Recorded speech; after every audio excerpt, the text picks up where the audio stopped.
di dunia ini, apa saja yang kamu minta, Bapa di surga akan memberikannya. Amin. Inilah yang kedua, istri harus tunduk kepada suami supaya ada satu pikiran, satu hati, sepakat dan selalu membicarakan yang terbaik untuk kedua suami istri ini, dari hal-hal yang kecil sampai hal yang besar, supaya bahtera rumah tangga kalian Tuhan memberkati. Amin. Yang ketiga adalah suami harus mengasihi istrinya dan harus bijaksana. Mari saya ambil di 1 Petrus 3. 1 Petrus 3 ayat yang ke-7. Demikian juga kamu, hai suami, hiduplah bijaksana dengan istrimu sebagai kaum yang lebih lemah.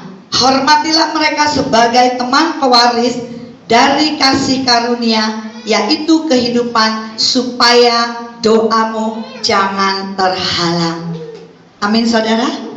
Jadi suami-suami harus mengasihi istrinya, harus adil, harus bijaksana, karena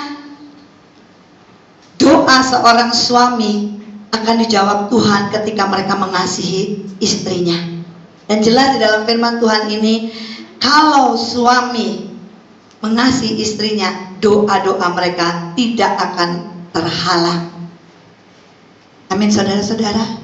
Saya percaya suami-suami di tempat ini selalu mengasihi istrinya. Dan yang terakhir adalah kewajiban sebagai suami istri. Saya ambil di 1 Korintus saudara. Saya akan bukakan 1 Korintus 1 Korintus 7 ayat yang ke-3. Hendaklah suami memenuhi kewajibannya terhadap istrinya. Demikian pula istri terhadap suaminya. Nah saudara, di dalam memenuhi kewajiban, suami harus mengasihi istrinya, dan dia harus menafkahi istrinya, harus mengasihi, dan juga harus membawa, menuntun untuk takut akan Tuhan, untuk bersama-sama boleh mengasihi Tuhan Yesus, sehingga keluarga mereka akan terus dikasihi oleh Bapa di surga. Begitu juga seorang istri harus mengasihi suaminya, harus memberi perhatian penuh dan mengurus suaminya sebaik-baiknya. Dan juga ada hal-hal yang terkecil atau besar, istri harus berbicara kepada suami, harus terbuka, karena keterbukaan adalah awal pemulihan. Amin saudara. Jadi di dalam hal pernikahan ini, yang pertama adalah laki-laki akan disatukan dengan istri, dan apa yang disatukan Tuhan tidak bisa diceraikan oleh manusia.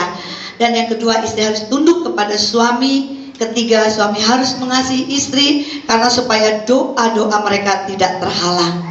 Dan yang terakhir, satu kewajiban suami istri harus saling terbuka, karena keterbukaan itu sekali lagi adalah awal pemulihan.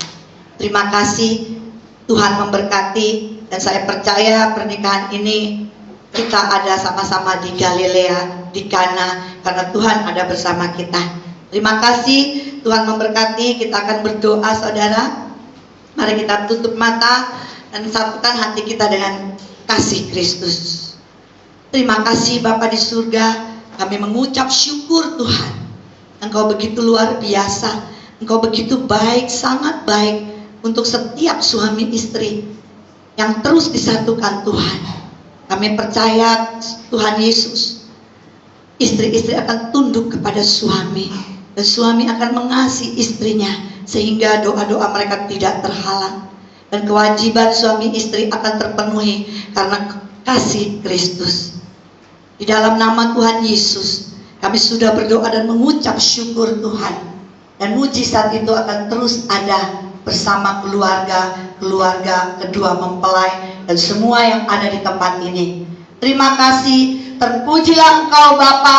Di dalam nama Tuhan Yesus, kami semua yang berbahagia sama-sama katakan amin. Beri kemuliaan buat Tuhan Yesus. Saya kembali.